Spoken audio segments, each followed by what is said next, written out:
चलो सॉल्व करते हैं। वहां से क्वेश्चन तुम्हें ज्यादा देखने को मिलते हैं, ज्यादा क्वांटिटी में देखने को मिलेंगे। अब ऐसे हमारे पास में बहुत सारे बीम मॉडिफिकेशन डिवाइस होते हैं। Thickness of absorbent that decreases the incoming radiation dose by 90% is. तो इस टॉपिक को तो बिल्कुल छोड़ना ही नहीं है। ये आपको पता होना चाहिए कि क्योंकि कभी भी एग्जाम में आपके आ सकता है कि बताइए HVL और TVL के रिलेशन को कौन सा ऑप्शन है जो सही बताता है। तो स्टूडेंट्स, आज की क्लास का पहला क्वेश्चन ये रहा पैनल पे। चलो सॉल्व करते हैं। फर्स्ट क्वेश्चन ये है कि thickness of absorbent that decreases the incoming radiation dose by 90% is. यानी कि क्वेश्चन ये कहा गया है कि अगर कोई एब्जॉर्बेंट है, अब वो कोई भी मटेरियल हो सकता है, तो उसकी जो मोटाई है जो आने वाली रेडिएशन की अमाउंट को 90% तक कम करती है, तो वो कौन सी थिकनेस कहलाएगी। फर्स्ट है वो HVL कहलाएगी, या फिर सेकंड है वो EDW कहलाएगी, या फिर वो TVL, या फिर वो MLC कहलाएगी। बताइए। Thickness of the absorbent that decreases the incoming radiation dose by the 90%। यानी कि जिसने, अगर कोई एक ऐसा मटेरियल है जिसकी मोटाई इतनी कि अगर उसमें से रेडिएशन पास होती है तो वो 90% रेडिएशन को क्या कर देते हैं, रिड्यूस कर देते हैं, कम कर देते हैं, और सिर्फ क्या बचती है 10% ही वहां पे जो रेडिएशन होती है वो बचती है। तो इस क्वेश्चन का आंसर तुम लोग कमेंट्स में करना, ठीक है, कि क्या तुम लोगों ने इसका आंसर किया है। तो चलिए स्टार्ट करते हैं। पहले थोड़ी बहुत इनकी फुल फॉर्म जान लेते हैं कि इनकी फुल फॉर्म क्या है। इसको हम क्या बोलते हैं, इसको हम बोलते हैं हाफ वैल्यू लेयर। ओके, ठीक है। सेकंड EWD को हम क्या बोलेंगे, EDW को हम बोलेंगे इनहेंस डायनामिक वेज। पढ़े होंगे ना, बीम मॉडिफिकेशन डिवाइस में होते हैं वेज फिल्टर्स। वेज फिल्टर्स जो होते हैं अलग अलग टाइप्स के होते हैं, उसमें फिजिकल, नॉन फिजिकल, फिर उसमें आते हैं हमारे पास में dynamic wedge, enhancement dynamic wedge. Okay, TVL 10th value layer, और MLC इसको हम क्या बोलते हैं, मल्टी लीफ कॉलीमीटर। ये भी एक टाइप का क्या है, बीम मॉडिफिकेशन डिवाइस है, जिसका यूज आपने देखा होगा, लिनेक के अंदर MLC लगी होती है। ठीक है, चलिए, तो ये दोनों तो हमारे पास क्या हो चुके हैं, बीम मॉडिफिकेशन डिवाइस हो चुके हैं।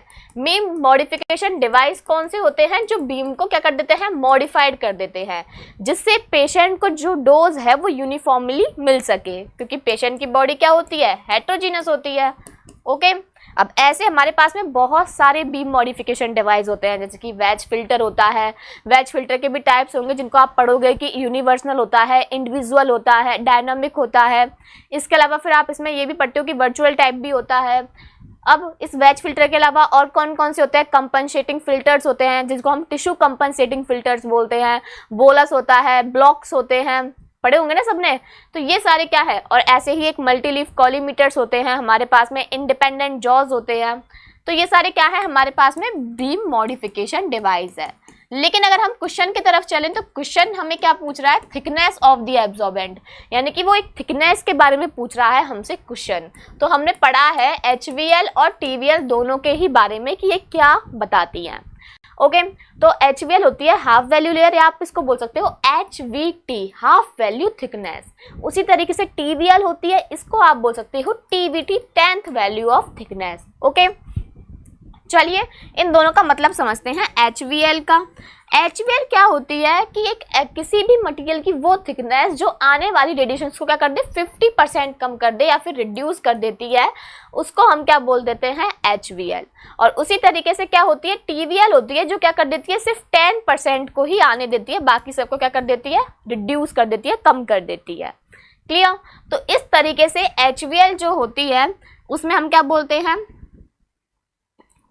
जैसे कि मान के चलो कि हमारे पास में क्या थी, इनिशियल जो आने वाली रेडिएशन की इंटेंसिटी थी वो I0 थी, ठीक है, और फाइनल इंटेंसिटी हमारे पास में I है। इसके अलावा म्यू हमारे पास में लीनियर एटेन्यूएशन कोफिशिएंट है, और जो ये x होता है ये x ही क्या शो करेगा, HVL और TVL को शो करते हैं। तो जब हम यहाँ पे 50% करेंगे, यानी कि क्या कर देती है, ये हाफ कर देती है इंटेंसिटी को, तो इस तरीके से हमारे पास में x निकल के आ जाता है 0.693 बाय म्यू। क्लियर। यानी कि I0 से I0 1/2 बच जाता है, फिर यहाँ पे हम log लेते हैं तो इस तरीके से 2 आ जाएगा। ओके, इसी तरीके से TVL होती है वो क्या कर देती है 1/10 कर देती है। ओके, तो I0/10 equal to I0 e की पावर माइनस म्यू एक्स। तो इस तरीके से आपको HVL और TVL जो होते हैं वो देखने के लिए मिलती है।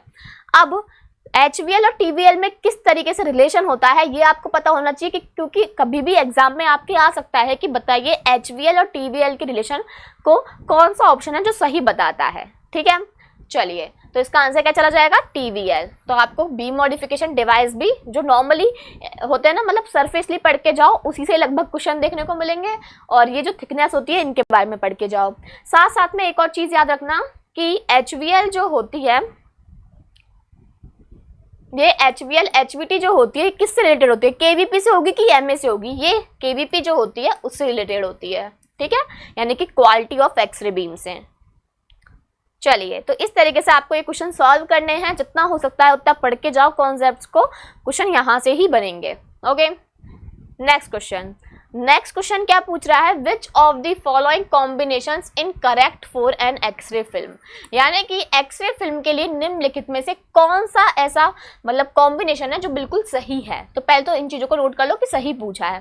फर्स्ट है बेस जो होता है वो जिलेटिन का बना हुआ, सबस्ट्रेटम जो है वो सेलुलोज ट्राई एसीटेट की बनी हुई है, इमल्शन जो है वो सिल्वर हैलाइड और जिलेटिन की बनी होती है, प्रोटेक्टिव लेयर जो होती है वो लेड की बनी हुई होती है। बताइए कौन सा कथन है जो एक्सरे फिल्म के कंस्ट्रक्शन को बताते हैं।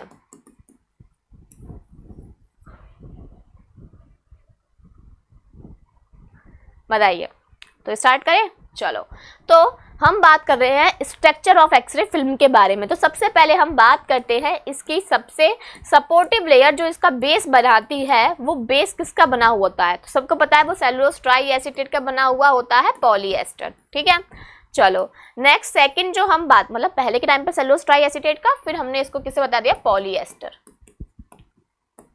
क्लियर। चलो सेकंड हम बात करते हैं, सेकंड कौन सी लेयर होती है जिसको हम बोलते हैं एडिसिव लेयर, जिसको हम क्या बोलते हैं वहां पे एडिसिव लेयर, और इसी को ही हम क्या बोलते हैं सबस्ट्रैक्ट लेयर। ये क्या काम करती है, ये काम करती है बेस को और इमल्शन लेयर को जोड़ने का, यानी कि एक बाइंडर की तरह क्या करने वाली है, यहाँ पे काम करने वाली है। थर्ड जो हम बात करते हैं वो हम करते हैं इमल्शन लेयर की। सबको पता है कि इमल्शन लेयर में ही क्या होते हैं, सिल्वर हैलाइड्स ग्रेन्स प्रेजेंट होते हैं। अब सिल्वर हैलाइड्स में AgBr होगा और AgI, सिल्वर ब्रोमाइड और सिल्वर आयोडाइड, जिसमें ब्रोमाइड जो होगा वो ज़्यादा मात्रा में और आयोडाइड कम मात्रा में। साथ साथ में क्या होता है, जिलेटिन भी यहाँ पे प्रेजेंट होगा इमल्शन के लिए। ओके, तो यहाँ पे जिलेटिन का एटॉमिक नंबर याद रखना कितना होता है, 7 होता है। बाय चांस कभी पूछ लिया जाए कुछ भी तो जिलेटिन का एटॉमिक नंबर 7। और प्रोटेक्टिव लेयर जो होगी वो हमें किसकी देखने को मिलेगी, प्लास्टिक और इनकी देखने को मिलती है। ठीक है, तो सही आंसर क्या जाएगा, इमल्शन लेयर। अब देखो इसमें कुछ चीज़ें हैं, जैसे कि एक्सरे फिल्म जो होती है ना, अगर तुम एनालाइज करोगे पेपर्स वगैरह को तो तुम्हें पता लगेगा कि अगर जैसे कि एम्स का एग्जाम हो गया, पहली बात तो कम क्वेश्चन आते हैं, इसके अलावा रेलवे का एग्जाम हो गया, तो उनमें जो तुम्हें क्वेश्चंस होंगे वो पूरे के पूरे जो डार्क रूम होगा उसमें से तुम्हें देखो, एक तो एक्सरे फिल्म जिसमें तुम्हें स्ट्रक्चर ऑफ एक्सरे फिल्म, जो कैरेक्टरिस्टिक ऑफ एक्सरे फिल्म है, इसके अलावा जो टाइप ऑफ एक्सरे फिल्म है, इसके अलावा जो फिल्म प्रोसेसिंग्स होती है जिसमें मेनली तो मैनुअल प्रोसेसिंग जो होती है, वहाँ से क्वेश्चन तुम्हें ज़्यादा देखने को मिलते हैं, ज़्यादा क्वांटिटी में देखने को मिलेंगे। क्लियर। इसके अलावा तुम्हारे सेंसिटिविटी के क्वेश्चंस आते हैं, तुमने देखा होगा कि पूछा जाता है कि कलर सेंसिटिविटी फिल्म के लिए क्या होगी। तो ये सब तुम किस में पढ़ते हो, ये सारी की सारी चीज़ें तुम कैरेक्टर्स के अंदर ही पढ़ लेते हो कि फिल्म के जो कैरेक्टरिस्टिक होते हैं वो क्या शो करते हैं। ओके, चलिए नेक्स्ट आगे बढ़ते हैं। नेक्स्ट क्वेश्चन है, which of the following system is the most radio sensitive vital organ system in human beings. मतलब समझ में आ रहा है कि ये मोस्ट रेडियो सेंसिटिव ऑर्गन्स के बारे में ही तुमसे पूछ रहे हैं। निम्नलिखित में से कौन सी प्रणाली मनुष्यों में सबसे अधिक रेडियो संवेदनशील महत्वपूर्ण अंग प्रणाली है। फर्स्ट ऑप्शन है सेरिब्रोवैस्कुलर, प्रमस्तिष्क वाहिका, स्केलेटल, हिमेटोपोइटिक और गैस्ट्रो इंटेस्टाइनल। बताइए। देखो सबसे पहली बात तो आई थिंक सबने अभी तक तो आंसर कर ही दिया होगा, ये तो क्लिक करने वाला आंसर है, बहुत बार हम बताए हैं और बहुत बार तुमसे ये भी कहा है कि क्वेश्चन को बस थोड़ा मॉडिफाइड कर देते हैं, बाकी सेम चीज़ है। वाइटल ऑर्गन सबको पता है क्या होता है, वाइटल का मतलब क्या होता है, यानी कि जो क्या बताए हमारे नॉर्मली फिजियोलॉजिकल या स्ट्रक्चरल फंक्शंस को बताते हैं, इंपॉर्टेंट फंक्शंस को बताते हैं बॉडी के, उनको हम बोलते हैं वाइटल ऑर्गन्स। उसी तरीके से हमारी बॉडी के अंदर वाइटल साइंस भी होते हैं जो शो करते हैं, जैसे कि कौन कौन से, बॉडी टेम्परेचर होता है हमारे, और क्या होता है, ब्लड प्रेशर होता है, रेस्पिरेटरी रेट होती है, पल्स रेट होती है, ये सारी चीज़ें वाइटल साइंस होती है। उसी तरीके से वाइटल ऑर्गन्स क्यों हो गए, महत्वपूर्ण अंग हो गए। ओके, अब इसमें से ये पूछा जा रहा है कि रेडियो सेंसिटिव कौन सा होगा। तो हम सबको पता है रेडियो सेंसिटिविटी की जब भी बात आती है, ये तो तुम अच्छे से याद कर लो, यानी कि दो चीजें जो है ना, एक तो रेडियो सेंसिटिव ऑर्गन और दूसरा रेडियो सेंसिटिव फेजेस जो है सेल साइकिल की, वो, ये दोनों चीजें याद कर लो, कभी भी क्वेश्चन किसी भी एग्जाम में पूछा जा सकता है। ओके, तो रेडियो सेंसिटिव ऑर्गन की बात करें तो सबसे पहले दिमाग में एक ही ऑर्गन आता है जिसको हम बोलते हैं blood forming organ, lymphocyte organ या हीमोपोइटिक ऑर्गन। ठीक है, तो ब्लड फॉर्मिंग ऑर्गन, इसके अलावा लिम्फोसाइट ऑर्गन,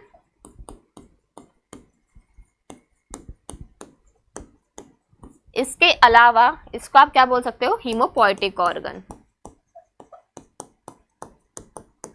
ओके, इसके अलावा क्या रहती है, बोन मैरो, और क्या रहेगा यहाँ पे, इसके बाद में गोनाड्स, गोनाड्स के बाद में क्या रहती है यहाँ पे हमें देखने को मिलती है स्किन सरफेस जो होती हैं, ये देखने को मिलेंगी। क्लियर, तो इसका आंसर क्या जाएगा, इसका आंसर जाएगा हीमोपोइटिक। जीआईटी भी इससे पहले आएगी, स्किन से पहले आ जाएगा। ठीक है, तो ये हमें रेडियो सेंसिटिव ऑर्गन जो होते हैं वो देखने के लिए मिलते हैं। क्लियर, चलिए नेक्स्ट आगे बढ़ते हैं। तो क्वेश्चन इस तरीके से घूम के आते हैं, है ना, Which of the following is the unit of collective effective dose? Question को ध्यान से पढ़ना है, ये सिर्फ और सिर्फ इफेक्टिव डोज नहीं पूछ रहा है, ये कलेक्टिव इफेक्टिव डोज के बारे में आपसे पूछ रहा है कि कलेक्टिव इफेक्टिव डोज जो होती है उसकी यूनिट क्या है। फर्स्ट है कूलम्स पर kilogram, sievert, grey sievert, person sievert, red sievert. Red मतलब रेडिएशन एब्जॉर्ब डोज। ठीक है, बताइए। इफेक्टिव डोज के बारे में तो हमने बहुत बार पढ़ा है, लेकिन आज हम पढ़ेंगे कलेक्टिव इफेक्टिव डोज के बारे में।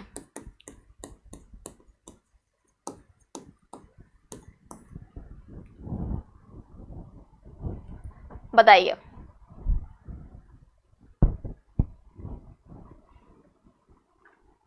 तो सब कमेंट्स करना कि तुम्हारा आंसर क्या गया था इस क्वेश्चन का। ठीक है, चलिए, और साथ साथ में अपने दोस्तों हों उनके साथ में वीडियोस को शेयर करना, लाइक कर देना। ओके, स्टार्ट करते हैं। तो देखिए, इफेक्टिव डोज तो हम सबको पता है एक तरीके से किसको शो करता है, होल बॉडी एक्सपोजर को शो करते हैं इफेक्टिव डोज, और उसके अकॉर्डिंग इसकी यूनिट क्या आ जाएगी, सीवर्ट आ जाएगी। लेकिन पूछा गया है कलेक्टिव इफेक्टिव डोज के बारे में। कलेक्टिव इफेक्टिव जो डोज होती है ये क्या बताती है, ये पर्सन की डोज को बताती है। क्या बताती है, पर्सन की डोज को बताती है। एक तरीके से तुम बोल सकते हो कि मैन के, यानी कि अगर कोई क्या है, इंसान है, एक मैन है, उसकी जो पर्सनल क्या होगी, होल बॉडी डोज होगी, उसको बताने का काम होता है किसका, कलेक्टिव। जैसे कि फॉर एग्जाम्पल मान के चलो कि एक क्या थे, 10 लोग थे, उस 10 लोगों को कितनी, हर एक इंसान को कितनी डोज मिली है, तो जब हम उनका क्या करते हैं, प्रोडक्ट निकालेंगे पूरा का पूरा, तो वो क्या शो करेगा, वो शो करेगा कलेक्टिव इफेक्टिव डोज को। फॉर एग्जाम्पल मैंने माना कि क्या थे, 20 पर्सन्स थे, ठीक है, और उन 20 पर्सन्स को, हर एक पर्सन को कितनी डोज मिल रही है, हर एक पर्सन को डोज मिल रही है 0.1। कितनी मिल रही है, 0.1 सीवर्ट डोज उनको मिल रही है। तो इस अकॉर्डिंग अगर मैं उनकी कलेक्टिव इफेक्टिव डोज निकालूंगी तो 20 × 0.1 यानी कि अप्रॉक्स 2 मैन सीवर्ट उनकी क्या निकल जाएगी, पर मैन के अकॉर्डिंग कितनी निकल जाएगी, 2 सीवर्ट जो डोज है वो निकल जाएगी। ओके, तो कलेक्टिव इफेक्टिव डोज जो होगी इसकी वो कितने हो जाएगी, वो हो जाएगी हमारी यहाँ पे पर्सन और सीवर्ट। क्लियर, तो जिन जिन लोगों ने इसको नोट्स में मेंशन नहीं किया है मेंशन कर लो। ठीक है, प्रीवियस ईयर में आया हुआ शायद क्वेश्चन है ये भी, ठीक है, तो काम आएगा। इसके अलावा देखो, सबको पता है कि कूलाम पर किलोग्राम तो हमारे किसको बताता है, एक्सपोजर को, तो एक्सपोजर की तो यहाँ पे बात की नहीं जा रही, तो ये ऑप्शन नहीं होता। ग्रे की अगर मैं बात करूँ तो ग्रे हम यूज करते हैं किसके लिए, एब्जॉर्ब्ड डोज के लिए। ठीक है, तो एब्जॉर्ब डोज की बात की जा रही है। अब यहाँ पे जरूर कंफ्यूज होता है क्योंकि जो रेड होती है, ये रेड क्या बताती है, ये रेड भी यही बताती है कि 1 ग्राम में क्या होता है, 100 रेड होते हैं। क्लियर, तो इस तरीके से इसका आंसर जाएगा। ओके, तो आज मेंशन कर लेना कलेक्टिव इफेक्टिव डोज को। इसमें इंटीग्रेशन करके क्या निकालते हैं हम, कलेक्टिव इफेक्टिव डोज निकालते हैं। चलिए नेक्स्ट है, radiation induced chromosome damage may be evaluate during which of the following process. यानी कि क्वेश्चन ये बोला गया है कि विकिरण प्रेरित गुणसूत्र क्षति, जिसको हम बोलते हैं रेडिएशन इंड्यूस्ड क्रोमोसोम डैमेज जो है, इसको हम किस प्रोसेस के दौरान क्या कर सकते हैं, इवैल्यूएट कर सकते हैं। फर्स्ट है प्रोफेज, सेकंड है मेटाफेज, थर्ड है एनाफेज और फोर्थ है टीलोफेज। बताइए, मतलब क्वेश्चन समझ में आ रहा है। क्वेश्चन ये बोल रहा है कि क्रोमोसोम जो डैमेज है, अब मान के चलो कि वो क्रोमोसोम डैमेज जो है वो होता है रेडिएशन की वजह से, तो हमें क्रोमोसोम का प्रॉपरली जो डैमेज है वो किस फेज में यहाँ पे दिखाई देगा रेडिएशन से, बताइए किससे दिखाई देगा। फर्स्ट है प्रोफेज, मेटाफेज, एनाफेज और टीलोफेज। अब ये जो चैप्टर है ये आपके क्या होता है, वैसे तो आप नॉर्मली जब सेल साइकिल वगैरह आपने पढ़ा होगा तो काम आता है। अगर मैं फिजिक्स की बात करूँ तो जब हम सेल साइकिल के बारे में पढ़ते हैं, इसके अलावा हम सेल सर्वाइवल कर्व के बारे में पढ़ते हैं। यानी कि जब हम इफेक्ट ऑफ रेडिएशन पढ़ते हैं ना, तो उसका एक पोर्शन होता है जो सेल साइकिल को और सेल सर्वाइवल कर्व के बारे में बताता है, तो वहाँ पर आपको ये चीज़ें पढ़ने के लिए मिलेंगी। ओके, तो चलिए स्टार्ट करते हैं। हमें पता लगाना है क्रोमोसोम डैमेज का, तो हम स्टार्ट करते हैं फर्स्ट फेज से। तुम सबको पता होगा सबसे पहले प्रोफेज आती है, फिर मेटाफेज आती है, फिर एनाफेज आती है और लास्ट में टीलोफेज आती है।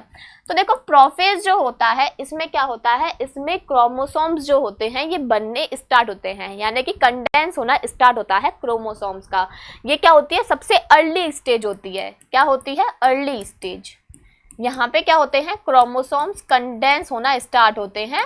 यहाँ पे जो मेम्ब्रेन्स होती है वो बनना स्टार्ट होती है। कंडेंस का मतलब घने, ठीक है, होना स्टार्ट होते हैं। लेकिन क्रोमोसोम डैमेज हमें प्रॉपरली दिखाई नहीं देगा क्योंकि ये बनना स्टार्ट हुए हैं जस्ट। ओके, मेटाफेज में क्या होता है कि ये क्रोमोसोम प्रॉपरली कंडेंस हो जाते हैं और कंडेंस होके क्या हो जाते हैं, एकदम बीच में सेल जो होती है उसके एकदम बीच में आके क्या हो जाते हैं, ये अलाइंड हो जाते हैं। ओके, थर्ड बात करते हैं एनाफेज की। एनाफेज में क्या होती है, इनकी जो सेंट्रिक होती है वो होनी स्टार्ट हो जाती है और ये अपने अपने जो पोल्स होते हैं उनकी तरफ क्या करने लग जाते हैं, मूव करने लग जाते हैं।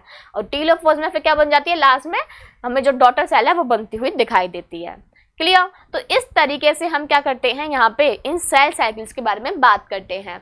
अब इसमें क्या होता है कि अगर हमें क्रोमोसोम डैमेज चाहिए, वो प्रॉपरली देखना है, तो उसके लिए हम कौन सा फेज लेंगे, मेटाफेज, क्योंकि प्रोफेज में तो वो बन रहे थे और एनाफेज में सारे के सारे क्रोमोसोम्स जो होती है उनकी क्या हो जाती है, डिसेंटरिंग हो जाती है, यानी कि वो क्या चल जाते हैं, अपने अपने जो पोल्स होते हैं उनकी तरफ मूव कर जाते हैं। क्लियर, और टीलोफेज तो सबसे लास्ट स्टेज है। ओके, तो इसका आंसर क्या जाएगा, मेटाफेज। ओके, तो इनको पढ़ो, समझो और इस तरीके के क्वेश्चन सॉल्व करो, आते हैं एग्जाम्स में।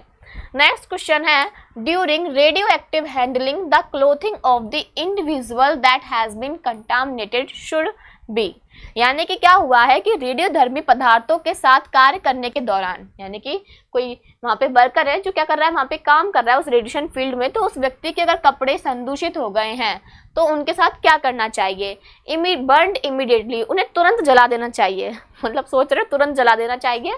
सेकेंड है placed in plastic container and set aside for later revolution.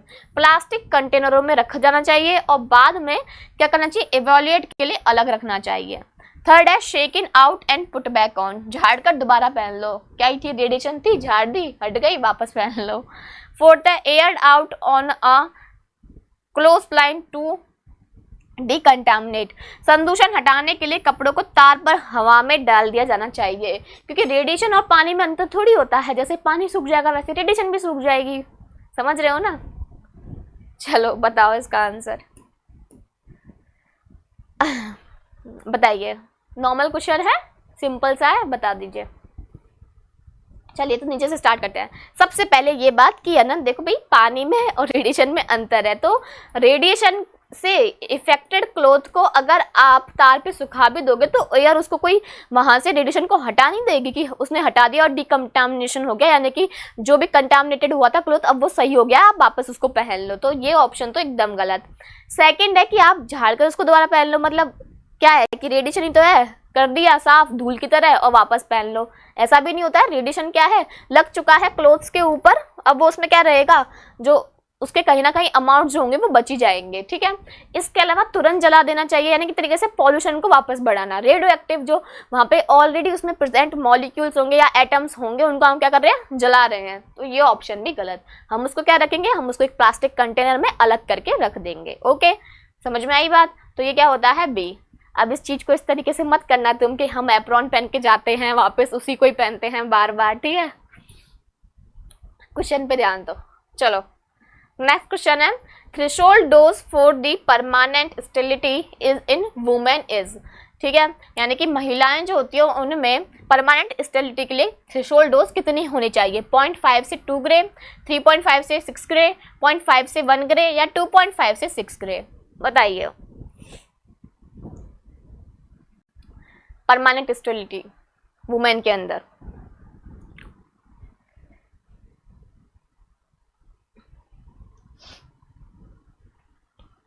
पता ही होगा ये क्वेश्चन कहाँ से आया है, मतलब कहाँ से हम पढ़ते हैं इस क्वेश्चन को, आइडिया होगा ही तुम लोगों को। जब हम क्या पढ़ते हैं, इफेक्ट ऑफ रेडिएशन पढ़ते हैं ना, तो उस इफेक्ट ऑफ रेडिएशन में हमें काफ़ी पोर्शन होते हैं जो कंप्लीट करने पड़ते हैं। जैसे कि सबसे पहले अगर बात की जाए तो सबसे पहले हमें पढ़ना पड़ता है वहाँ पे सोर्सेज के बारे में, सोर्सेज ऑफ रेडिएशन, जिसमें हम नेचुरली और आर्टिफिशियली सोर्सों के बारे में पढ़ते हैं, टेरेस्ट्रियल सोर्सों के बारे में पढ़ते हैं, इंटरनल सोर्सों के बारे में पढ़ते हैं, तो वो होते हैं सोर्स ऑफ रेडिएशन। सबसे पहले ये पोर्शन कंप्लीट करो, ठीक है। कभी भी क्वेश्चन आ सकता है, पूछ सकते हैं कि मेडिकल जो एक्सपोजर होता है वो कितना रखता है, कितना परसेंटेज रखता है, सबसे हाई परसेंटेज रखता है आर्टिफिशियल में। ओके, सेकंड अगर हम बात करें तो फिर हम बात करते हैं इफेक्ट, रेडिएशन के इफेक्ट से कौन कौन से इफेक्ट जनरेट होते हैं, यानी कि बायोलॉजिकल इफेक्ट्स के बारे में बात करते हैं कि बायोलॉजिकल इफेक्ट कौन कौन से जनरेट हैं। तो सबसे पहले हम नॉर्मली स्टार्ट करते हैं, डायरेक्ट पढ़ते हैं, इनडायरेक्ट पढ़ते हैं, उसके बाद में हम स्टार्ट करते हैं क्रॉनिक, एक्यूट, उसके बाद में हम स्टार्ट करते हैं वहाँ पे सोमेटिक, जेनेटिक, डिटर्मिनिस्टिक, स्टोकास्टिक, इन सब के बारे में पढ़ेंगे। नेक्स्ट जो पोर्शन होता है उस थर्ड पोर्शन में हम कंप्लीट, और इसी पोर्शन में हम कंप्लीट कर लेते हैं सेल साइकिल को भी और सेल सर्वाइवल कर्व को भी। फिर जो थर्ड पोर्शन आएगा उसमें आप ऐसा कर सकते हो कि इन इफेक्ट्स को आप एक बार और डिटेल में पढ़ सकते हो अच्छे से, मतलब वहाँ पे सिर्फ थोड़ा बहुत जान लिया, उसके बाद में डिटेल आप इस पार्ट में पढ़ सकते हो।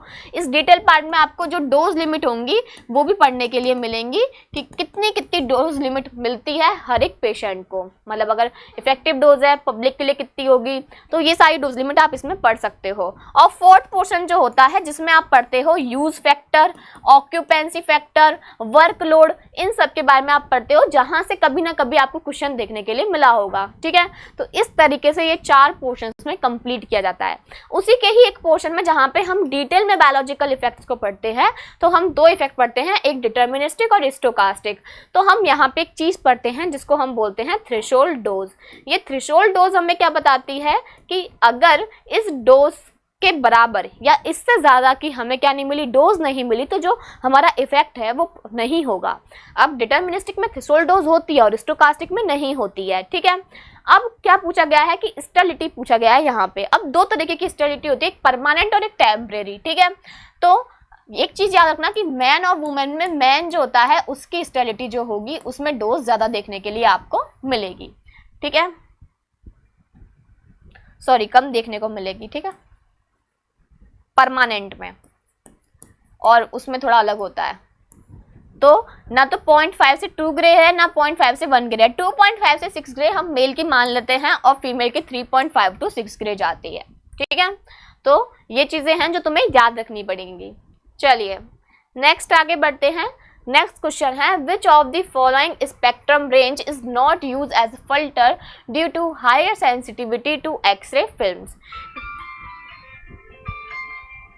Sorry everyone, sorry. चलो, निम्नलिखित में से किस स्पेक्ट्रम रेंज का उपयोग एक्सरे फिल्मों की उच्चतम संवेदनशीलता के कारण फिल्टर के फॉर्म में नहीं किया जाएगा। फर्स्ट है ब्लू ग्रीन, सेकंड है येलो रेड, थर्ड है पर्पल ग्रीन और फोर्थ है नन ऑफ द अबव, इनमें से कोई भी नहीं। मतलब देखो इसमें है ना दो क्वेश्चंस हैं। पहले क्वेश्चन ये पूछा गया है कि एक्स-रे फिल्म के लिए जो हायर सेंसिटिव हो, ठीक है, हायर सेंसिटिव होती है और उसकी वजह से उसको हम एज अ फिल्टर यूज नहीं कर रहे, उसकी स्पेक्ट्रम रेंज को हम एज अ फिल्टर यूज नहीं कर पा रहे हैं, तो उसके लिए आपको बताना है ऐसी कौन सा होगा, ब्लू ग्रीन होगा, येलो रेड होगा, पर्पल ग्रीन होगा या नन ऑफ दी अबव। बताइए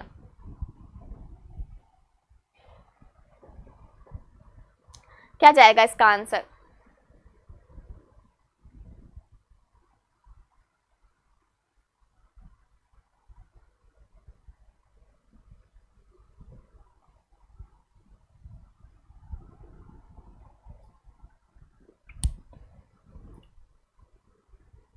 तो देखो ये क्वेश्चन जो है ना वो कहीं ना कहीं थोड़ा मतलब एक तरीके से मान के चलो ना थोड़ा थोड़ा कॉम्प्लिकेटेड क्वेश्चन है, क्योंकि देखो हायर सेंसिटिविटी जो होती है एक्सरेज के लिए, एक्सरे फिल्मों के लिए जो हायर सेंसिटिविटी होती है वो सबको पता है किसकी होती है, ब्लू ग्रीन लाइट्स की होती है, ठीक है।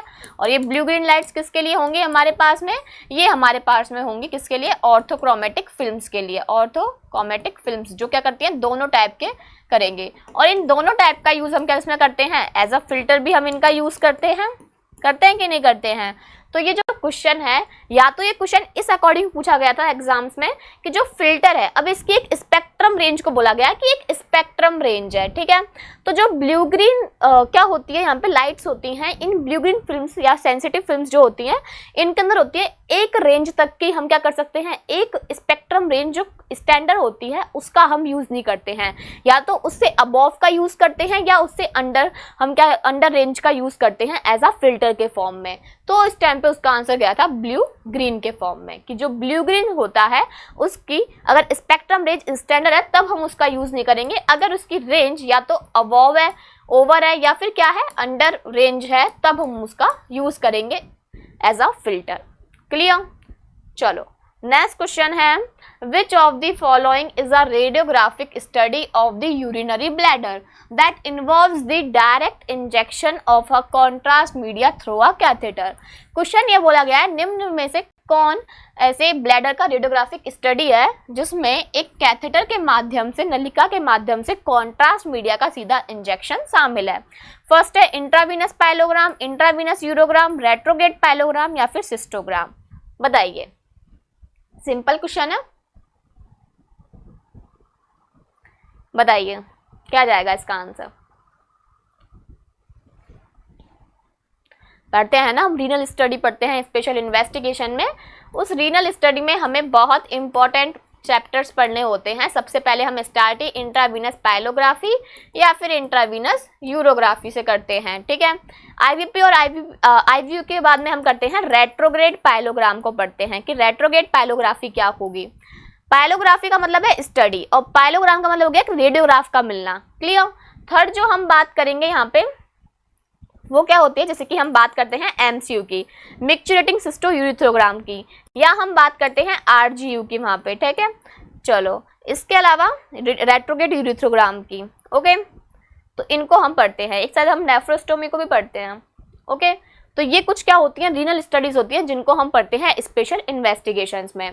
अगर हम इंट्रावीनस पाइलोग्राम और यूरोग्राम की बात करते हैं तो ये पूरे यूरिनरी सिस्टम को इंक्लूड करती है अपने अंदर, यानी कि पूरे यूरिनरी सिस्टम के बारे में बताती है, वो चाहे किडनी हो, चाहे यूरेटर हो, चाहे यूरिनरी ब्लैडर हो, चाहे यूरिथ्रा हो। क्लियर। इसके अलावा रेट्रोगेट पाइलोग्राम में क्या होता है, बस जो डायरेक्ट इंजेक्शन नहीं मिलेगा, कैसे मिलेगा, रेट्रोग्रेडली इंजेक्शन जो होगा कॉन्ट्रास्ट मीडिया का वो इंजेक्ट किया जाएगा, ठीक है।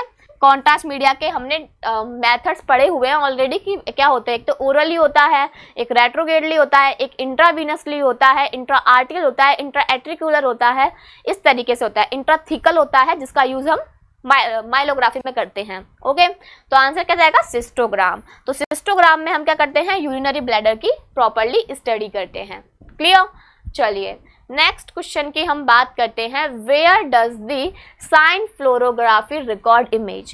यानी कि नॉर्मल सा क्वेश्चन पूछा गया है कि साइन फ्लोरोग्राफी की जो इमेजेस होती हैं उनको कहाँ रिकॉर्ड किया जाता है, साइन फिल्म के ऊपर रिकॉर्ड किया जाएगा, या फ्लोरोस्कोपिक स्क्रीन के ऊपर रिकॉर्ड किया जाएगा, या टीवी मॉनिटर पे किया जाएगा, या फिर कैसेट्स पे किया जाएगा।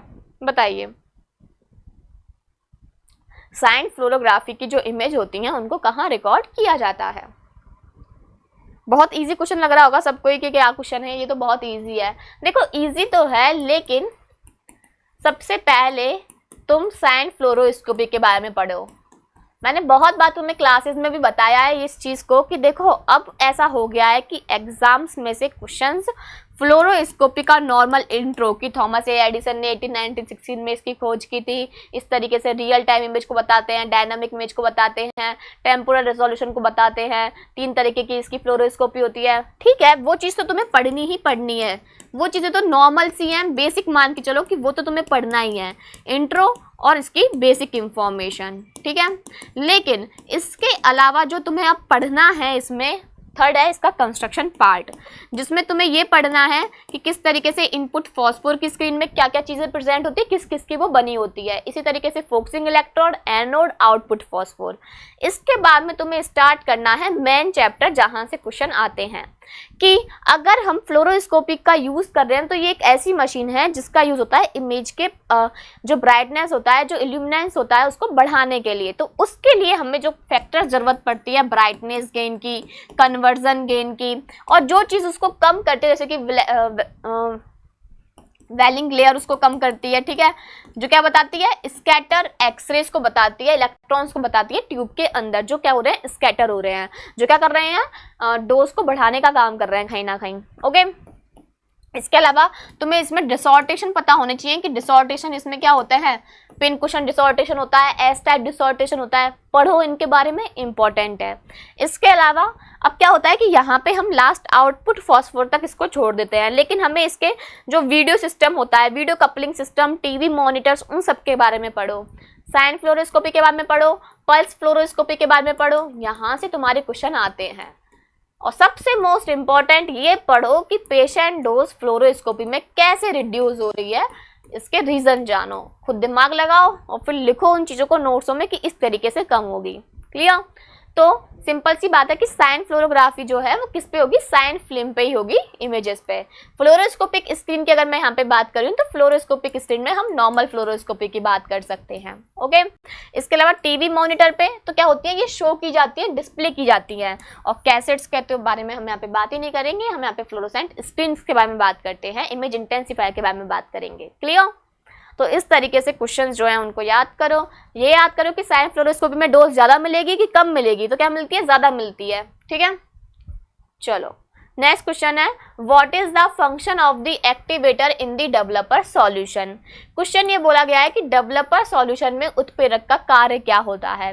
फर्स्ट है इमल्शन जो है उसको स्वेल करना, ठीक है, डिजोल्व द इमल्शन, इमल्शन को डिजोल्व कर देना, हार्डन द इमल्शन, इमल्शन को हार्ड करना, और prevents reducing agent from the oxidation, यानी कि ऑक्सीडेशन, जो डेवलपर को ऑक्सीडेशन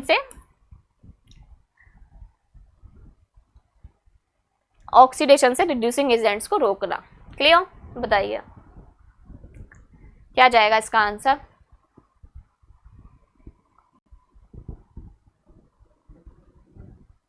क्या काम है, देखो मैंने कहा ना मैनुअल प्रोसेसिंग काफ़ी इंपॉर्टेंट है, पढ़ो, एक्सरे फिल्म पढ़ो, कैरेक्टरिस्टिक पढ़ो, इंटेंसिफाइंग स्क्रीन के कैरेक्टरिस्टिक पढ़ के जाओ, क्वेश्चंस आते हैं।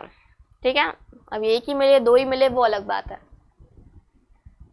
तो स्टार्ट करते हैं। तो देखो डेवलपर सॉल्यूशंस हमारे पास में, सबसे पहले हम अगर डेवलपर सॉल्यूशन की बात करते हैं तो ये क्या होते हैं, ये हमारे पास में होते हैं हाइड्रोक्विनोन, फेनिडोन और होते हैं मेटॉल। ठीक है, इसके अलावा इनका काम क्या होता है, ये हमें क्या बताते हैं, लेटेंट इमेज से विजिबल इमेज प्रोवाइड करने का काम करते हैं। देन इनके पास में और भी बहुत सारे क्या रहते हैं, यहाँ पे कारक रहते हैं जो हमारे यूज में लिए जाएंगे। ओके, अब यहाँ पे क्या होता है कि अकॉर्डिंग टू क्वेश्चन अगर हम चलें यहाँ पे, तो देखो इमल्शन को स्वेल करने का काम नहीं है, ना ही डिसॉल्व करने का। इमल्शन को हार्ड करने का काम होता है किसका, हार्डनर का। ओके, इसके अलावा जो ऑक्सीडेशंस होते हैं, उस ऑक्सीडेशन से रिड्यूसिंग एजेंट्स को बचाने के लिए ये यूज में लिए जाते हैं। अब उस ऑक्सीडेशन से बचाना क्यों ज़रूरी होता है, वो इसलिए ज़रूरी होगा कि अगर उनका ऑक्सीडेशन हो गया तो वहाँ पे हमें क्या देखने को मिलेगा, एक कलरफुल स्टेन की फॉर्म में सॉल्यूशन जो होगा वो देखने के लिए वहाँ पे हमें मिलेगा, जो अपना एक क्या बना देगा, सल्फाइड प्रोडक्ट बना देगा। उसको बचाने के लिए, उसको ऑक्सीडेशन से बचाने के लिए हम क्या करेंगे, यहाँ पे यूज करेंगे एक्टिवेटर का, जो काम करेगा डेवलपर की एक्टिविटी को बनाए रखने का। क्या करने का, डेवलपर की एक्टिविटी को बनाए रखने का। क्लियर? तो इस तरीके से याद करो चीज़ों को, ठीक है। चलो नेक्स्ट क्वेश्चन है which of the following is the body cavity that contains the heart and lungs, यानी कि निम्नलिखित में से कौन सी शरीर गुहा है, यानी कि बॉडी कैविटी है जिसमें आपको हार्ट भी देखने को मिलेगा और आपको लंग्स भी देखने को मिलेंगे। फर्स्ट है एब्डोमन, सेकंड है थोरैक्सिक, थर्ड है प्लूरल और फोर्थ है स्पाइनल। बताइए, बहुत इजी क्वेश्चन है। एना फीजो के क्वेश्चन नॉर्मल मिलते हैं, अगर एना का क्वेश्चन आ रहा है एना फीजो में तो क्वेश्चन आपके उठेंगे, फिर एंडोक्राइन से उठेगा, नर्वस सिस्टम से उठेगा, बहुत फेवरेट टॉपिक होते हैं एग्जामिनर्स के। इसके अलावा रेस्पिरेटरी से उठा तो सिंपल सा सबको पता है, जो वॉल्यूम कैपेसिटीज होती है उनसे क्वेश्चन उठ के आते हैं वहां से। तो और हार्ट की अगर बात करें तो हमें कोई डायग्राम देख के पूछ लेंगे कि बताइए किस तरीके से एंटर कर रही है, किस तरीके से यहाँ पे आएगा, कैसे आएगा, पल्मोनरी आर्टरीज कहाँ पे जाएंगी, कौन से चैम्बर में जाएंगी, डीऑक्सीजनेटेड ब्लड, ऑक्सीजनेटेड ब्लड, इनके बारे में पूछ लेते हैं। तो देखो सबसे पहले बात करते हैं, स्पाइनल तो नहीं होगी, सबको पता होगा। प्लूरल में सिर्फ और सिर्फ हम क्या बात करते हैं, प्लूरल कैविटी में लंग्स की बात करते हैं। यहाँ पे लंग्स और हार्ट दोनों की बात की जा रही है, तो हमारे पास में क्या जाएगा, थोरैक्सिक कैविटी जाएगा, ना कि एब्डोमन एरिया। क्लियर? तो इस तरीके से आपको इसके आंसर्स जो है वो क्लिक करने होंगे। चलो नेक्स्ट क्वेश्चन है, in which of the following positions does a patient lie face down, यानी कि निम्न में से किस स्थिति में रोगी जो है उसका जो फेस है वो क्या है, डाउन है, यानी कि वो इस तरीके से लेटा हुआ है कि उसका जो फेस है वो क्या है, नीचे की तरफ है, डाउन है टेबल से, यानी कि टेबल से कांटेक्ट में आ रहा है। डॉर्सल, सुपाइन, प्रोन या लेटरल, बताइए किस पोजीशन में होगा। अब पता है ये एक ऐसा क्वेश्चन है जहां पे हम हमारा बहुत दिमाग लगाएंगे, मतलब कुछ लोग ऐसे होंगे जो बस क्लिक करके निकल जाएंगे एकदम सिंपल सा सोच के, कुछ लोग ऐसे होंगे थोड़ा तो सोच के जाऊँ ना, कहीं क्वेश्चन गलत नहीं हो जाए मेरा। तो ऐसी गलतियां हम बहुत बार हमारे एग्जाम्स में करते हैं कि हमारे सामने आंसर पड़ा होता है कि इसका आंसर ये जाएगा, दिमाग लगाते हैं अलग ही आंसर क्लिक करके आ जाते हैं।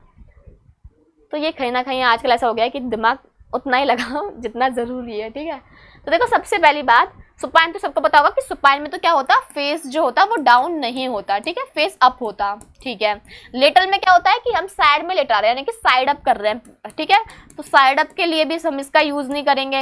अब काफी लोगों ने इसका आंसर तुरंत प्रॉन क्लिक कर दिया होगा, काफी लोगों ने इसके बारे में सोचा होगा कि डॉर्सल के बारे में भी तो सोचें कि डॉर्सल में भी तो क्या होता है, डीपी, डॉर्सल और प्रॉन के बारे में हम बात करते हैं, और क्या करते हैं, पोस्टीरियर। लेकिन याद रखो डॉर्सल जो है उसमें हम बात करते हैं किसके बारे में, पोस्टीरियर के बारे में, ना कि प्रॉन के बारे में। डॉर्सल एक टाइप का क्या है, पार्ट है जो बताता है कि अगर कोई एक पर्टिकुलर आपके ऑर्गन है या पार्ट है उसके बारे में बताएगा, ठीक है। जैसे कि फॉर एग्जाम्पल अगर हम हमारे यहाँ पे किसकी बात कर ले, हमारी थोरैक्सिक की बात कर ले, ठीक है, तो उस थोरैक्सिक में क्या होगा कि हमारे जो एंटीरियर पार्ट होगा वो वेंट्रल होगा और जो पोस्टीरियर पार्ट होगा वो डॉर्सल होगा। तो ये पार्ट्स के लिए है, और क्वेश्चन जो पूछा गया है वो पोजीशंस पे पूछा गया है, तो जितना कम दिमाग उतनी अच्छी चीज़ें, ठीक है। चलो नेक्स्ट क्वेश्चन है, व्हाट इज अडक्शन, यानी कि अडक्शन क्या है। When the foot is turning inward, जब पैर को अंदर की तरफ मुड़ा हुआ हो। When the foot is turning outward, जब पैर बाहर की तरफ मुड़ा हुआ हो। When the limb is brought close to the body, यानी कि जो लिम्ब है उस अंग को क्या कर रहा है, शरीर के करीब लाया जा रहा है, close. When the limb is taken away from the body, जब लिम्ब को क्या लिया जा रहा है, बॉडी से दूर लेके जाया जा रहा है। बताइए क्या होगा अडक्शन। देखो सबसे पहले जब भी तुम स्टार्ट करते हो बोन्स और जॉइंट्स पढ़ना, उससे पहले पढ़ो एनाटॉमिकल के बारे में, पोजीशंस के बारे में पढ़ो, सुपाइन, प्रॉन्स, लेटरल, ऑब्लिक, इन सब के बारे में पढ़ो। नेक्स्ट पढ़ो प्लेन्स के बारे में, कोरोनल, ठीक है, सजाइटल, मिड सजाइटल, इसके अलावा पढ़ो axial, transverse, horizontal, cardinal planes. Next पढ़ो पोजीशंस के अलावा, प्लेन्स के अलावा कि जो पर्टिकुलर आपके बॉडी पार्ट है उसमें कौन कौन से मूवमेंट्स होते हैं जो देखने के लिए मिलते हैं। जैसे कि फॉर एग्जांपल अगर मैं हैंड की बात कर लेती हूँ तो हैंड में अगर मैं वेंट्रल और डॉर्सल पार्ट की बात करूँगी तो वेंट्रल एंटीरियर पार्ट है और डॉर्सल पोस्टीरियर पार्ट है। लेकिन यही चीज अगर मैं फुट पे पहुंच जाऊंगी तो फुट में क्या होती है, फुट में चीजें चेंज होती है, डॉर्सल पार्ट एंटीरियर हो जाता है और प्लैंटर पार्ट जो होता है वो पोस्टीरियर हो जाता है। क्लियर? तो इन चीजों को पढ़ो क्या है, नॉर्मल पहले बेसिक से स्टार्ट करो। वहाँ पे तुम ट्यूमर्स के बारे में पढ़ोगे कि ट्यूमर्स जो होते हैं सार्कोमा, कार्सिनोमा क्या है, क्वेश्चन आते हैं उनसे।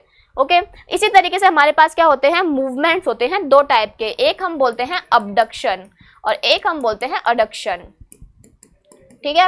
अब मतलब क्या होता है इसका ये समझ लेते हैं। देखो सिंपल सी बात है, ये समझ लो एडक्शन यानी कि ऐड होना। क्या होना? ऐड होना। ऐड किससे होना? बॉडी से ऐड होना, यानी कि बॉडी से अगर ऐड होगी कोई भी चीज तो बॉडी के क्लोज आना पड़ेगा। ओके, तो पहली चीज तो ये हो गई क्लोज। ये जो बोल रहे हैं कि taken away from the body, इसको हम बोलते हैं अबडक्शन होना, यानी कि दूर जाना। क्लियर? अब यहाँ पे जो बात की गई है इनवर्ड और आउटवर्ड, ये क्या है? मूवमेंट्स है। इनको हम क्या बोलते हैं? फोर्सफुली मूवमेंट्स इनको हम बोलते हैं। इनको हम किस तरीके से ट्रीट करते हैं? इनको हम बोलते हैं इन्वर्जन और इवर्जन। क्लियर? तो इन सारी टर्म्स को आप लोग पढ़ो कि टर्म्स जो है वो क्या है, किसको बताती हैं। क्लियर? चलिए नेक्स्ट क्वेश्चन है, what is the name of the radiological study, का क्या नाम है, ऑफ द कार्डियोवैस्कुलर सिस्टम, जो किसके लिए की जा रही है? कार्डियोवैस्कुलर सिस्टम के लिए की जा रही है। By injecting an iodinated contrast media, जिसमें आयोडिनेटेड कॉन्ट्रास्ट मीडिया इंजेक्ट किया जा रहा है। तो आयोडीन युक्त कॉन्ट्रास्ट मीडियम को इंजेक्ट करके हृदय प्रणाली के रेडियोलॉजिकल अध्ययन का, यानी कि रेडियोलॉजिकल स्टडी का नाम क्या होगा? फर्स्ट है एंजियोग्राफी, सेकंड है लिम्फोग्राफी, थर्ड है वेनोग्राफी और फोर्थ है एंजियोप्लास्टी। बताइए क्या नाम कहलाएगा?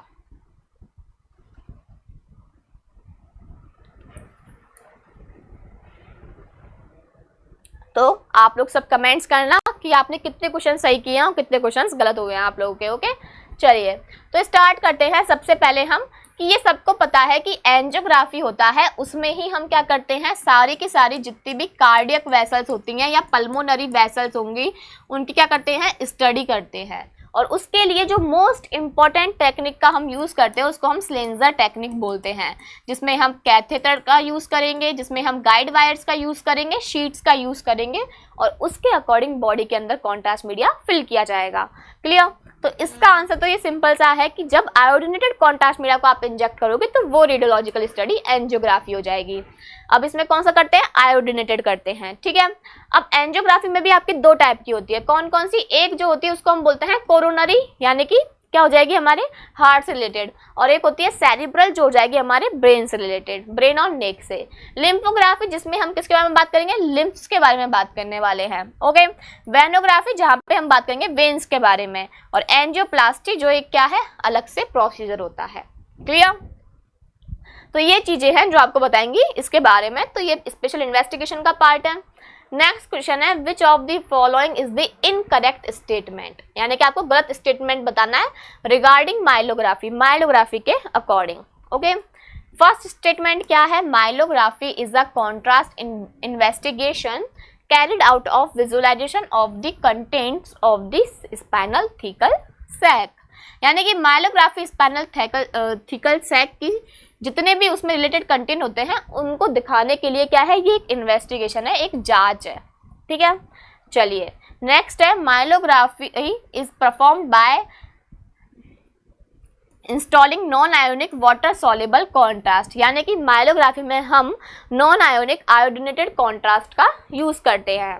थर्ड है, in present times it has been replaced by MRI and CT myelography, यानी कि वर्तमान समय में इसका स्थान जो है वो MRI और CT माइलोग्राफी ने ले लिया है।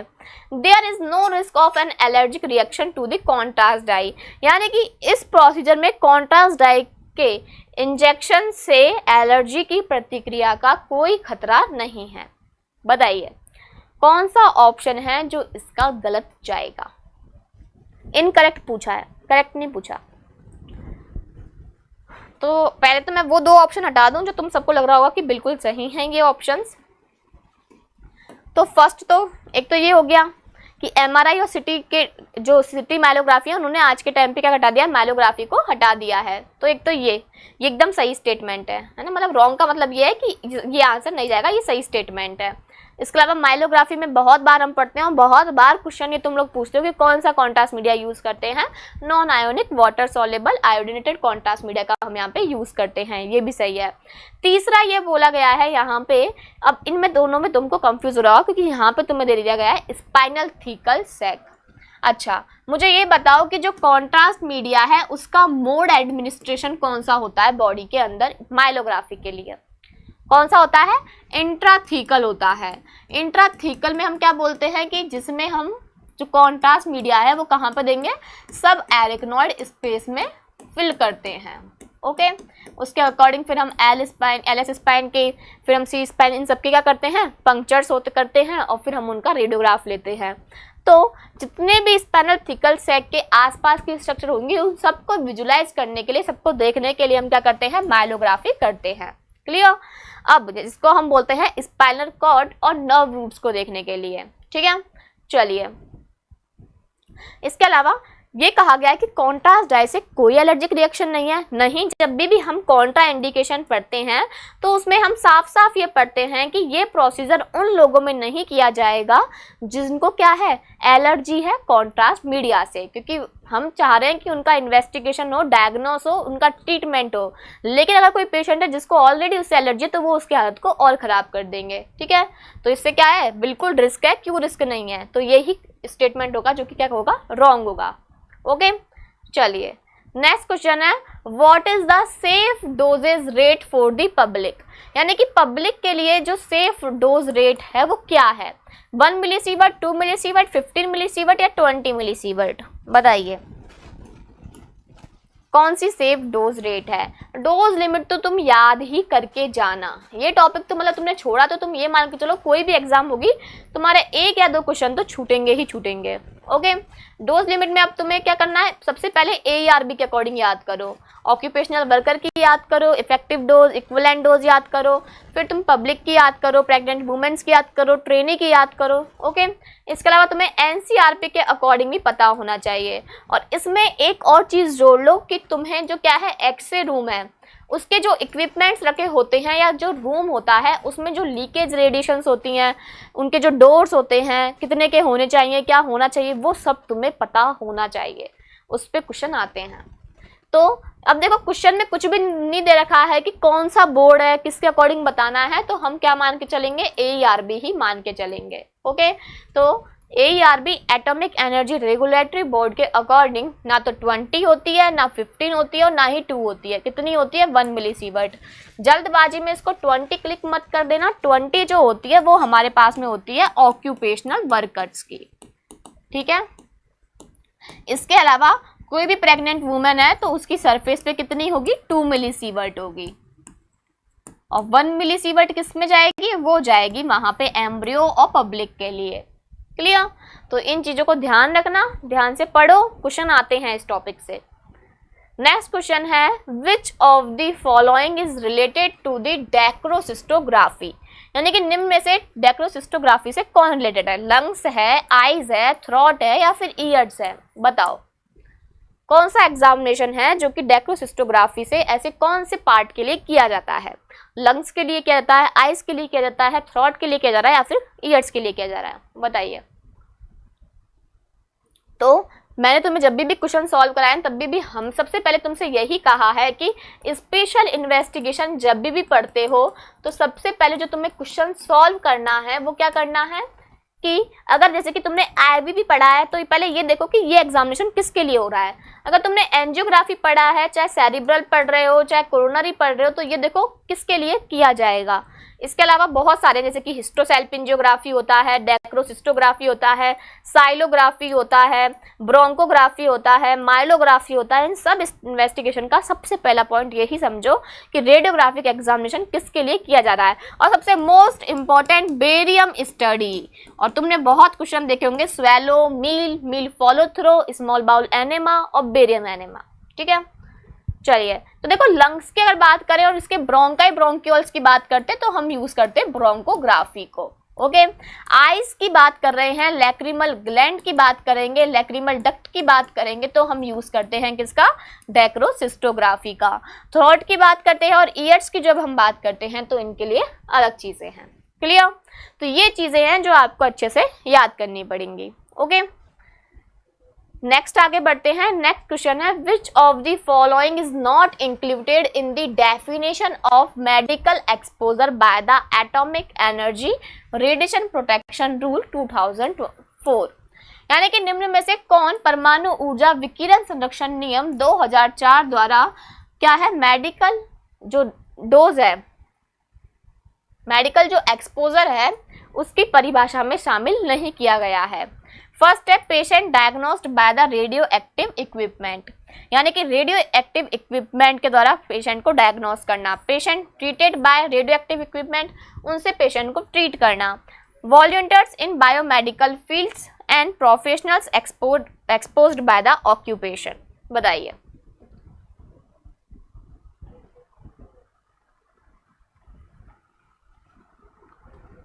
देखो क्वेश्चन ये है कि जो AERB था 2004 के अकॉर्डिंग उन्होंने मेडिकल एक्सपोजर की क्या डेफिनेशन दी है, यानी कि उनको ये पूछा गया कि बताओ मेडिकल एक्सपोजर क्या है। जो मैंने भी यूज़ किया था, जब मैंने सोर्स ऑफ रिडक्शन तुमको बोली थी, तब मैंने तुम्हें कहा था कि अगर तुमसे ये पूछा जाए कि मेडिकल एक्सपोजर का कितना पार्टिसिपेट होगा आर्टिफिशियल के अंदर, तो सबसे हाई उसी का ही होता है। न्यूक्लियर प्लांट्स और इनका सॉइल्स का बाद में आता है, ठीक है। सॉइल्स तो नेचुरल हो जाएगा, न्यूक्लियर प्लांट्स होते हैं इनका बाद में आ जाएगा, कंज्यूमिंग प्रोडक्ट्स जो होते हैं उनका बाद में आ जाता है। तो देखो सबसे पहले तो ये बायोमेडिकल फील्ड का वॉलंटियर में, ये तो ऑप्शन ही गलत है कि बायोमेडिकल फील्ड में वॉलंटियर्स का, ये किसी तरीके से मेडिकल एक्सपोजर को शो नहीं कर रहे हैं। अब बात करते हैं इन 3 ऑप्शंस की। तो जब भी हम मेडिकल एक्सपोजर की बात करेंगे तो वो हम किसके अकॉर्डिंग करेंगे, वो हम यहाँ पे करेंगे इक्विपमेंट से मिलने वाले डायग्नोस और ट्रीटमेंट को नहीं लेकर, जो ऑक्यूपेशनल वहाँ पे एक्सपोजर मिलेगा वो प्रोफेशनल्स यानी कि जो वहाँ पे काम कर रहे हैं उनको कितना एक्सपोज करेगा उसके अकॉर्डिंग हम यहाँ पे बात करेंगे। या फिर हम इसके अकॉर्डिंग बात करते हैं कि अगर कोई पेशेंट है जो वहाँ पे एक्सपोज हो रहा है उसकी डोज लिमिट किस अकॉर्डिंग होगी, उनके प्रोग्राम्स के बारे में हम यहाँ पे बात करते हैं, ठीक है। तो ये तीनों ऑप्शन यहाँ पे क्या हो जाएंगे, गलत। क्लियर। तो इसके बारे में पढ़ना AERB, NCRP, ICRP और ICRU। नेक्स्ट क्वेश्चन है इन screen film radiography what will be the effect of changing KV, यानी कि स्क्रीन फिल्म रेडियोग्राफी में KV बदलने का क्या असर रहेगा। ये कॉन्ट्रास्ट को बढ़ाएगा, डिक्रीज इंटेंसिटी में कमी लाएगा, increase in patient dose, patient की डोज को बढ़ाएगा, no effect of the radiograph, radiograph पे कोई इफेक्ट नहीं बताएगा। बताइए क्या जाएगा इसका आंसर।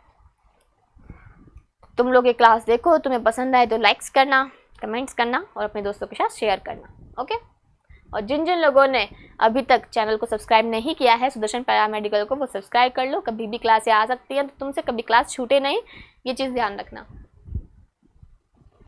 चलो तो बात करते हैं। देखो ये तुम्हें कंफ्यूज करने के लिए यहाँ पे दिया गया है कि स्क्रीन फिल्म रेडियोग्राफी बताओ। मैंने तो तुमसे ये पूछा जा रहा है कि बताओ अगर KVP चेंज होगा, यानी कि KV चेंज हो रहा है तो उसकी वजह से कौन सा इफेक्ट होगा जो जनरेट होगा। सबसे पहले पेशेंट डोज को इंक्रीज करना। अब इसमें चेंज की बात करी गई है तो चलो ठीक है, हम मान लेते हैं कि क्या पता KVP बढ़ा तो कुछ फर्क देखने को मिले यहाँ पे, ठीक है। लेकिन अगर KVP कम भी हुआ तो भी कुछ फर्क देखने को मिल सकता है, क्योंकि चेंज ही पूछा गया है यहाँ पे क्वेश्चन में। इंटेंसिटी को डिक्रीज करना, ये तो किससे, ट्यूब करंट से रिलेटेड है, तो इसका तो आंसर ये पॉसिबल है नहीं, ठीक है। बात करते हैं कॉन्ट्रास्ट की। तो सिंपल सी बात है, हम जानते हैं KVP directly proportional to 1 contrast, सीधा का सीधा रिलेशन इससे होता है। तो ये पूछा गया है कि अगर KVP में कोई चेंज होता है तो क्या असर पड़ेगा, तो कॉन्ट्रास्ट पे असर पड़ेगा। अब क्वेश्चन में कुछ भी ये मेंशन नहीं किया गया KVP बढ़ेगा या KVP घटेगा, तो आंसर क्या जाएगा कि कॉन्ट्रास्ट में चेंज होगा। अब वो कॉन्ट्रास्ट बढ़े घटे वो बात की बात है, क्लियर। तो इस तरीके से इसका आंसर जाएगा। पेशेंट डोज का बढ़ना और घटना ये सेकेंडरी चीज होती है, KVP सीधा का सीधा रिलेटेड है किससे, कॉन्ट्रास्ट से, ओके। चलिए तो इसी तरीके से आपके जो क्वेश्चंस हैं ये सारे के सारे यहाँ पे खत्म होते हैं। आई होप आपको एक्सप्लेनेशन पार्ट समझ में आया होगा। मैंने इस क्लास में मैंने ये बताया कि जो टॉपिक्स अगर तुम्हारे छूट गए हैं तो उनको अच्छे से पढ़ो। हो सकता है कि कोई टॉपिक तुमने नहीं पढ़ा हो अभी तक, तो उनको पढ़ना स्टार्ट करो, नोट्सों में उनको बाबा पढ़ो। और ये जो डोज लिमिट है, ये इफेक्ट ऑफ रेडिएशन, तो इतना इंपॉर्टेंट टॉपिक है। इसमें 4 पोर्शन है और चारों पोर्शन में से लगभग तुम्हें हर एग्जाम में 4 से 5 क्वेश्चन देखने के लिए मिलते हैं। तो इस टॉपिक को तो बिल्कुल छोड़ना ही नहीं है, ओके। तो इसी के साथ आपकी ये क्लास खत्म होती है। तो अगर आप लोगों को हमारे साथ में सुदर्शन पैरामेडिकल के साथ में तैयारी करनी है तो आपके लिए कोर्स अवेलेबल कराया गया है, जिसमें आपको ऑल रेडियोग्राफर वैकेंसीज, अब वो चाहे RRB की हो, एम्स की हो, बिहार की हो, एक्स-रे टेक्नीशियंस की, तो उसके लिए आपके लिए प्रिपरेशन के लिए हमने यहाँ पे आपको वीडियो लेक्चर्स प्रोवाइड किए हैं, PDF आपको प्रोवाइड किया है जिससे आपको हेल्प मिलेगी। साथ साथ में आपको हर एक टॉपिक के अकॉर्डिंग टेस्ट देखने के लिए मिलेंगे, जिससे आपको ये समझ में आएगा कि कौन सा टॉपिक आपका स्ट्रॉन्ग है और कौन सा वीक है, और उसके अकॉर्डिंग फिर आपको प्रिपरेशन करनी है। साथ साथ में फुल लेंथ टेस्ट भी आपके लिए अवेलेबल कराए गए हैं। उस फुल लेंथ टेस्ट में आपको ये समझ में आएगा कि मुझे इतने टाइम में इतना क्वेश्चन मैं अटेंड कर रहा हूँ या कर रही हूँ, तो उससे आपकी एफिशिएंसी बढ़ेगी। और मोस्ट इम्पॉर्टेंट कि जो आपको ये प्रोवाइड किया जा रहा है, इसमें आपको हिंदी मीडियम और इंग्लिश मीडियम यानी कि बाइलैंग्वेज मिलने वाले हैं, तो आपकी काफ़ी ज़्यादा इसमें हेल्प होने वाली है। साथ ही साथ में अगर आप लोग चाहते हो कि नहीं, सबका ये होता है कि नहीं एक बार हम जाके देखें कि क्या है, किस तरीके से पढ़ाया जा रहा है, हमें समझ में नहीं आ रहा है कि आ रहा है, तो उसके लिए भी आपको डेमो क्लासेस ऐप के अंदर अवेलेबल कराई गई हैं। तो जाकर आप एक बार ऐप को इनरोल करो, वहाँ पे आप जाके चेक करो, और आपको कोई भी रिलेटेड प्रॉब्लम होती है तो आपके लिए ये नंबर दे रखा है, उस पर जाकर आप कॉन्टैक्ट कर सकते हो। जो भी प्रॉब्लम होगी वो वहाँ से आपकी सॉल्व कर दी जाएगी। ओके, इसके अलावा यही सेलेक्टेड स्टूडेंट्स हैं जो कि सुदर्शन पैरामेडिकल ने दिए हैं आप लोगों को। तो अगर आप लोग हमारे साथ तैयारी करना चाहते हो तो ये आपकी एफिशिएंसी को और ही अच्छा करेंगे। ठीक है, तो चलिए मिलेंगे अगली क्लास में। Thank you.